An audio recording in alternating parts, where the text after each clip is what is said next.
कोशिश करूंगा जवाब सबका दे पाऊं।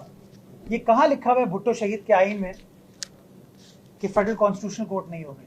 आइन का प्रियम्बल पढ़े, तीसरा paragraph, that the power shall be exercised by the people of Pakistan through the chosen representatives.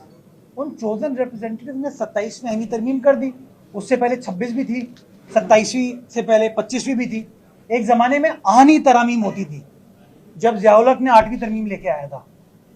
अभी तो आईनी तरमीम हो रही है यार, आप वो वक्त भूल गए। नंबर 2, आपने कहा इम्यूनिटी। आप ओरिजिनल लाइन उठाइए 248, 248 इम्यूनिटी थी। पहली बार इम्यूनिटी जो है तो इफ्तिखार चौधरी साहब के दौर में आसिफ सईद खोसा साहब की बेंच ने ख़त्म कर दी और कहा कि नहीं, वज़ीर आज़म को हम फारिग करते हैं।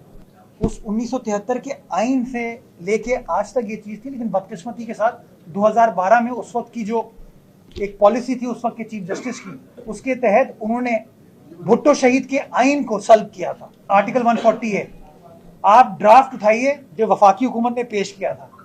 उस ड्राफ्ट में कहीं पर भी अगर आर्टिकल 140A का जिक्र है तो मैं गलत हो जाऊंगा, आप ठीक हो जाएंगे। मैं उस तरमीम का हिस्सा था भाई, मैंने वो ड्राफ्ट देखा है, मैंने उस पर काम किया है।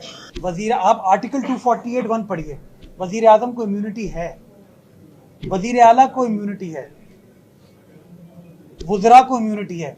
लेकिन चूंकि सियासतदान जो है ना वो लेसर गॉड की औलाद है ना, तो उनको बार बार अदालत में बुला के केसेस फाइल हो जाते थे उनके ऊपर। फर्क है प्राइम मिनिस्टर और प्रेसिडेंट में। प्राइम मिनिस्टर है एग्जीक्यूटिव अथॉरिटी, वो करता है फैसले, उसकी तौसीक करता है सदर। और आइन में आर्टिकल 48 में लिखा हुआ है कि सदर shall act on the advice of the prime minister and the cabinet, यानी कि सदर खुद फैसले नहीं करता। अच्छा, अल्हम्दुलिल्लाह मैं आपको बता दूं, ये इस्लामिया कॉलेज के पास प्रॉपर्टी है जिसको उन्होंने कब्जा करने की कोशिश की, लेकिन हमने कब्जा नहीं होने दिया। वो कब्जा आज भी KMC के पास है, क्योंकि प्रॉपर्टी वो KMC के नंबर 1। नंबर 2, ये जो पार्क के बारे में सवाल पूछा है ना, मैं इसको स्टार्ट पहले करूंगा इस लाइन से कि झूठों पर खुदा की लानत। ये किसी के वालिद साहब की जगह नहीं है कि लोगों ने गैर अखलाकी सरगर्मियों के लिए उन पार्कों को इस्तेमाल करें। इसलिए हम उन दीवारों को जो ऑलरेडी खराब थी, खस्ता थी, उनको हम ख़त्म करके एक ओपन स्पेस डेवलप करें ताकि लोगों को शहर के अंदर खुली फिजा मिले और ओपननेस नजर आए। कोई इसके अंदर किसी को ना अलॉट किया गया है, ना किसी को अलॉट करने का मकसद है। जो प्रोपेगेंडा करने वाले हैं, जो झूठ बोलने वाले हैं, वो बाज आए बस। पीडियाट्रिक फैसिलिटी को मजीद बेहतर बनाया है, बच्चों के लिए 25 इंक्यूबेटर्स पर मुहित ये फैसिलिटी ऑपरेशनलाइज कर दी गई है। और आप सब जो कि पिछले 1-1.5 साल में मेरे साथ अब्बासी शहीद अस्पताल आते रहे हैं, वो सब वाकिफ़ हैं कि कोई 4 या 5 इस तरह की इंटरवेंशन हमने सिर्फ पीडियाट्रिक्स के हवाले से अब्बासी शहीद अस्पताल में की हैं, जिसकी वजह से एक आम आदमी को, एक गरीब आदमी को जो कि प्राइवेट अस्पताल अफोर्ड नहीं कर सकता, उसको ये फ्री ऑफ कॉस्ट फैसिलिटी 20 रुपये एक पर्ची है जो कि कटती है। उसके बाद उनके बच्चों की जान को बचाया जा सकता है, उनकी सेहत को मेक श्योर किया जा सकता है। 2 वेंट्स यहाँ पर मौजूद हैं। मुझे रिक्वेस्ट की इंतज़ामिया ने कि 4 वेंट्स अगर मज़ीद कर लिए जाएं तो ये इस फैसिलिटी के लिए मज़ीद बेहतर होगा।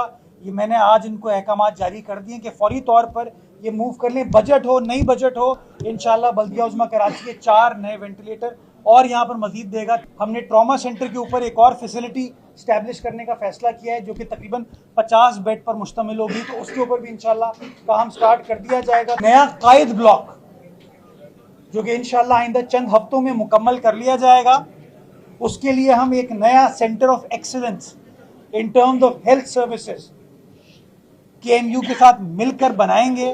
डायबिटीज़ के इलाज वाले लोग हों, जिनको स्किन का प्रॉब्लम है, जिनको फिजियोथेरेपी का प्रॉब्लम है, उनको किसी जनरल अस्पताल जाने की ज़रूरत ना हो। स्पेशल बच्चों के जो फैसिलिटी होती है, उनको किसी जनरल अस्पताल जाने की ज़रूरत ना हो। आप जब मेरे साथ यहाँ पे अब्बासी शहीद अस्पताल आते थे तो आप लोग भी देखते थे, मैं भी देखता था कि सड़कें टूटी हुई थी, सड़कों का बुरा हाल था। तो पेशेंट बेचारा या पेशेंट की फैमिली जब आती थी या जो लोग यहाँ पर रहते हैं उनको बड़ी तकलीफ थी। मुझे आपको खुशी होती है बताते हुए कि अगेन ये मैंने कमिटमेंट यहाँ अस्पताल से भी की थी और यहाँ के मकीनों से की थी कि यहाँ पे सड़कों का जो निज़ाम है उसको बेहतर बनाया जाएगा। और मुझे खुशी होती है आपको बताते हुए कि उसके ऊपर भी बाकायदा तौर पर काम स्टार्ट कर दिया गया है।